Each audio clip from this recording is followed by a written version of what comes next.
Hey everyone, this is Kevin from thechesswebsite.com, and today we're going to be looking at Game 19 from the 1972 World Chess Championship between the champion, Buddy Spassky, and the challenger, Bobby Fischer from the United States. This was a best of 24 series, and the entire series was deemed the match of the century.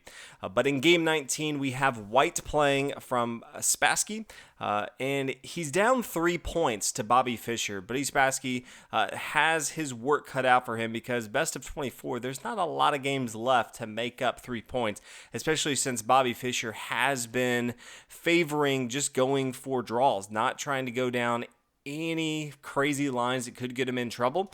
Just content with getting the draws and getting closer and closer to the World Championship. So we'll go ahead and get started from White. Spassky plays pawn e4, knight to f6, so the Alekhine defense, something we don't see that often, but something Bobby Fischer decided to throw at his opponent. There's a lot of random openings that he's never even played before, but decides to go ahead and bring them out in the World Championship. Pawn to e5, forcing the knight to move to d5, pawn d4, pawn d6, trying to get rid of some of the pressure in the center of the board. Also opens up the door for the light square bishop to get involved, and then knight to f3. This is the modern variation. It's the main line. Sometimes you'll see players play pawn to c4, forcing the knight to move back, and then they may even push even further, sometimes even with pawn to f4 after the knight moves. That is a very aggressive way to play it, one that you don't see all that often just because it really pushes your pawns without any defense behind them from your minor pieces. Usually you're going to be seeing knight to f3. This is just a normal development move. Also really hones down the control of the dark squares in the center of the board. We see the bishop come down to g4. There's a risky variation if black wanted to take here on e5. The knight could recapture.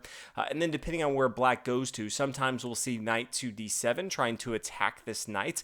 But white has a pretty interesting sacrifice here of just knight takes on f7, king takes, and then queen up here to h5. This is check, also forking, attacking the knight here on d5. So black would be forced, unless you want to go down a ton of material, to play king to e6 to hold on to this material. You can see, although black is up in material, he definitely has an exposed king, and white's going to have a fun time chasing this king around for the rest of the game. Doesn't matter if it's bishop to c4, just pinning down the knight, whether it wants to be just getting this dark square bishop involved, castling on the queen side, getting a rook here on e1 to start attacking. There's not a lot of great ways that black can continue and still feel safe. So in the game, we see Bobby Fischer bring his bishop down here to g4, bishop to e2, trying to stop some of that pressure from the bishop, pawn to e6, and then castle on the king side for Spassky. Fischer continues with bishop to e7, going to castle on the king side, pawn to h3, forcing the bishop back here, pawn to c4, forcing the knight to come back here to b6, knight c3, simple development move, castle on the king side, bishop here to e3, pawn down to d5, pawn up here to c5. Did have the option if he wanted to exchange in the center, bring his rook over here to c1, but instead opted to try to just push and stop a lot of the squares that Bobby Fischer could go to, try to just choke his opponent.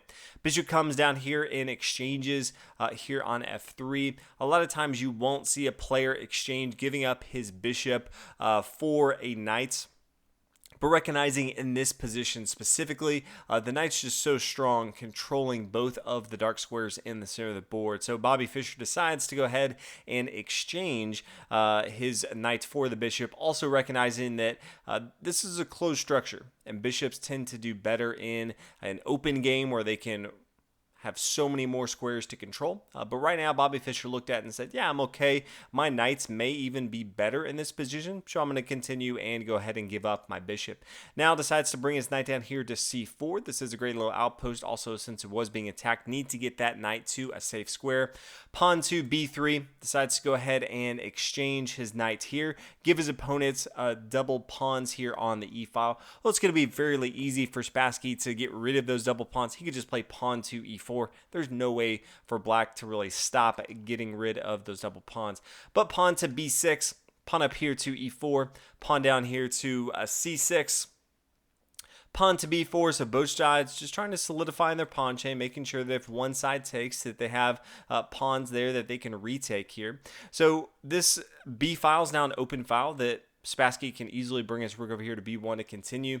It is a little tricky because Bobby Fischer, he doesn't have that same flexibility. He's going to need to get his knight involved into the game, where if he gets his knight here to d7, that is blocking off his queen from controlling the center square. He could bring it over here to a6, but then it's not really doing too much. If it comes down here to b4, it's kind of all alone right here. And so it's going to be interesting to see how Bobby Fischer continues and gets that knight involved into the game. Queen down here to a5, and then knight takes on d5. Now, if we kind of pause in this position here, I really expected just the queen to move. Maybe queen to e1. Queen to d2, lots of these make sense. You want to control this knight right here, still control the center of the board, and then all of a sudden, we see Spassky play knight takes on d5, and it looks like this is going to be a really weird exchange. Usually you're going to be seeing this if he's thought through it, and that's exactly what he has, because it's so tough for Bobby Fischer to take here, and he really can't, and we'll go through the variations. If he were to take with his c-pawn, then the pawn takes back here. If the pawn were to take, then the bishop takes. And you can see bishop here on d5 attacking this rook here on a8. Can't really do anything because it's blocked off by the knight right there. So Spassky doing a good job of understanding that this knight is stopping this rook from getting involved into the game. Now, if we come back and say what happens if the other pawn takes. So pawn from e6, if he takes, okay, pawn takes, but still not good. We know that the pawn can't take right here. Well, okay, we need to protect this pawn right here. There's no good way to do that. There's no square that you can really get to where that feels good. Even if you have something like queen to c7, if you want to try to hold on to this pawn, we'll just pawn up here to d6. That's not going to work for black. He's going to be losing that material. So this queen here on a5, although it came down to try to get involved into the game, really, he would like it back here to try to defend. So in the game, after knight takes on d5, Bobby Fischer decides to go a completely different route and just play bishop to g5. Just say, okay, I recognize that I made a mistake. I gave up a pawn of material. I'm going to continue with my game plan here. So bishop to g5. Bishop up here to h5. Pawn takes now.